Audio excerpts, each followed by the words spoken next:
नमस्कार। नक्षत्र दुनिया चैनल में आप सभी का हार्दिक स्वागत है। आज के वीडियो में हम ये जानेंगे कि अशुभ ग्रह कब शुभ फल देते हैं। यानी आपकी कुंडली में अगर कोई ग्रह अशुभ है, जैसे राहु, केतु, शनि या और भी कोई अशुभ ग्रह है, तो वो कब शुभ फल प्रदायक बन जाते हैं। इन बातों पर आज हम विचार करेंगे और समझेंगे कि अशुभ ग्रह वास्तव में क्या हमेशा ही अशुभ फल देते हैं या शुभ फल भी देते हैं। इन सबसे पहले मैं आपसे रिक्वेस्ट करना चाहूँगा कि यदि आपने हमारा चैनल अभी तक सब्सक्राइब नहीं किया है तो कृपया पहले चैनल को सब्सक्राइब अवश्य कर लें। आइए शुरू करते हैं। देखिए, आज का हमारा पहला सूत्र यह है, कोई भी अशुभ ग्रह जैसे राहु हुआ, ठीक है, राहु, केतु या फिर शनि, ये सर्वाधिक अशुभ ग्रह कहलाते हैं। यानी चाहे भले ही कुंडली में थोड़े बहुत शुभ हों, परंतु थोड़ा ना बहुत ही अशुभ फल हमें प्रदान करते हैं, ऐसा हम मानते हैं। लेकिन यदि इन्हीं भावों का संबंध इन्हीं ग्रहों का संबंध छठवें भाव, आठवें भाव या 12वें भाव से हो जाए तो ये ग्रह शुभ फल प्रदायक बन जाते हैं। यानी 6, 8, 12 भाव में अशुभ ग्रह हमें ये शुभ फल प्रदान करते हैं। ध्यान रखें, अशुभ ग्रहों में ये 3 ग्रह की हमने बात करी, इसके अलावा मंगल और सूर्य ये क्रूर ग्रहों की श्रेणी में आते हैं। ये भी जब अगर 6, 8, 12 में बैठते हैं तो शुभ फल प्रदायक बन जाते हैं। आज का हमारा दूसरा सूत्र है, केंद्र के भाव में अशुभ ग्रह भी शुभ फल प्रदायक बन जाते हैं। अब केंद्र के भाव कौन से होते हैं? ये पहला हाउस, पहला, चौथा भाव, ये 7वां भाव और ये आपका 10वां भाव, यानी ये आपके केंद्र के भाव कहलाते हैं। और इनमें कोई अशुभ ग्रह जब बैठता है तो शुभ फल प्रदायक वो बन जाते हैं। यानी ज्यादा अशुभ फल आपको प्रदान नहीं कर सकते।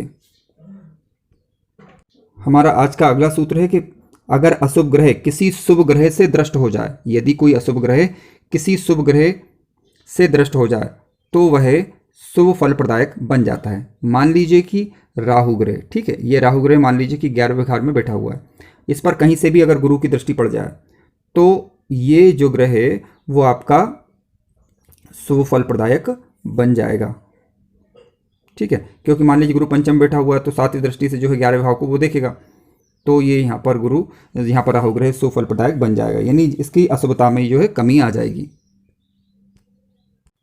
ज्योतिष का आज का हमारा अगला सूत्र यह है कि यदि क्रूर या पापी ग्रह, कोई क्रूर ग्रह है या पापी ग्रह है, तो क्रूर पापी ग्रह कौन से? क्रूर या अशुभ ग्रह बोल सकते हैं, पापी ग्रह नहीं बोले। क्रूर या अशुभ ग्रह कोई है आपका, जैसे मंगल ग्रह हुआ, सूर्य ग्रह हुआ, इन्हें क्रूर ग्रहों की संज्ञा दी गई है, ठीक है। तो ये दिग्बली होते हैं, या कोई भी ग्रह हो जो क्रूर या पापी हो तो दिग्बली होने पर वह अच्छा फल प्रदायक बन जाता है। अब कौन सा ग्रह कब दिग्बली होता है, इसके लिए मैंने एक वीडियो बनाया हुआ है और डिस्क्रिप्शन में लिंक उसकी दी हुई है, आप वहां से इसे चेक कर सकते हैं। अगले सूत्र पर विचार करें। अशुभ ग्रह की थोड़ी सी चर्चा हम कर लेते हैं। यहाँ पर ध्यान रखें, कमजोर चंद्रमा, निर्बल चंद्रमा हो तो वो भी कई बार जो है अशुभ ग्रह की श्रेणी में आ जाता है। पापयुक्त बुध हो तो ये भी अशुभ ग्रह की श्रेणी में आ जाता है। यानी कुंडली देखने के पश्चात ही पता लगाया जा सकता है कि कौन सा ग्रह आपके लिए शुभ है, कौन सा आपके लिए अशुभ है। इसके लिए सबसे अच्छा तरीका यह है कि आप ये चेक करें कि आपका लग्नेश कौन है, ठीक है। जो भी आपका लग्नेश होगा और लग्नेश की जिस ग्रह से मित्रता होगी वो आपके लिए शुभ होंगे, और लग्नेश की जिनसे शत्रुता होगी वो आपके लिए अशुभ ग्रह होंगे।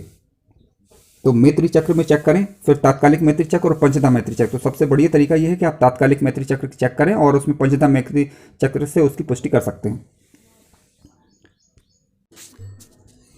कुंडली में अशुभ भावों के स्वामी 6, 8, 12 भावों के स्वामी अगर 6, 8, 12 में ही बैठे हों, यानी 6, 8, 12 भावों के स्वामी 6, 8, 12 में कहीं पर भी बैठे हों और एक दूसरे से अशुभ ग्रहों से दृष्ट हों परंतु शुभ ग्रह से दृष्ट ना हो, और कुंडली का लग्नेश जो है मजबूत स्थिति में हो, यानी शुभ स्थान में बैठा हो, पर्याप्त अंश बल के साथ मौजूद हो, तो ऐसी स्थिति में ये विपरीत राजयोग का निर्माण होता है।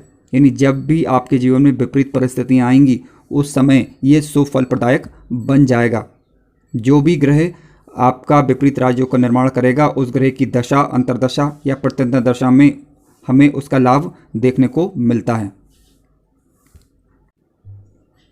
ध्यान रखें, कोई भी शुभ ग्रह जब 6, 8, 12 भावों में बैठता है, 6 हाउस, 8th हाउस और 12th हाउस में अगर कोई शुभ ग्रह आकर बैठता है तो उसकी शुभता में कमी आ जाती है।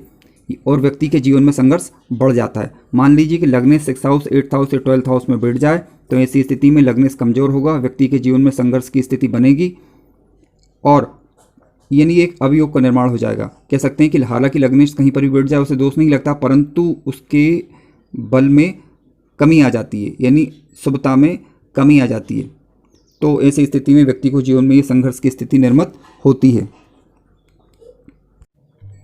अगर आपको कार्यक्रम अच्छा लगा है तो कृपया चैनल को सब्सक्राइब करें, लाइक करें, शेयर करें और अपनी राय कमेंट्स के माध्यम से हमें बताने का प्रयास करें। धन्यवाद।